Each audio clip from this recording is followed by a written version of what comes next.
Alors aujourd'hui, je crois que le moment est grave pour les collectivités locales et préoccupante quelle est la situation. C'est pour cette raison que nous avons voulu alerter l'ensemble de l'opinion publique sur la situation qui va se dégrader pour nos collectivités locales si le projet de loi de finances confirme le coup de rabot de 36 millions d'euros sur le budget de fonctionnement des communes de plus de 30 000 habitants. Donc je crois qu'il était important que nous puissions montrer une solidarité entre les maires, entre les présidents de PCI, puisque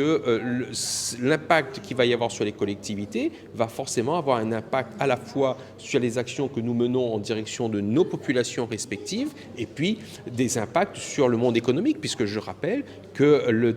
nos collectivités locales, nous sommes les premiers donneurs d'ordre à La Réunion et ça veut dire que demain, on va aggraver la situation dans le BTP, on va aggraver la situation dans la problématique du logement social et donc ce sont les Réunionnaises et les Réunionnais qui vont être impactés par cette décision. Donc nous demandons au gouvernement de revoir sa copie, dire que là, il commet une grave erreur en voulant faire participer et contribuer les collectivités locales au remboursement de la dette publique nationale et qu'il est pour nous inconcevable et inacceptable, insupportable de devoir passer à la caisse. En tant que président de l'association des maires, il faut savoir que nous avons au sein de l'Assemblée des maires de France, au sein de l'AMF, donc une délégation outre-mer. Effectivement, j'ai pu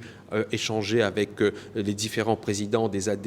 ultramarins et nous partageons les mêmes sujets, les mêmes problématiques, les problématiques des collectivités locales, mais comme les problématiques de vie chère. Donc nous y travaillons. Nous travaillons parce que l'AMF nous permet de nous concerter et de travailler ensemble. Et puis, vous savez, il y aura dans quelques jours maintenant le congrès des maires de France. Et dans le cadre de ce congrès, dans le cadre de la journée Outre-mer, ces sujets seront au cœur de nos discussions.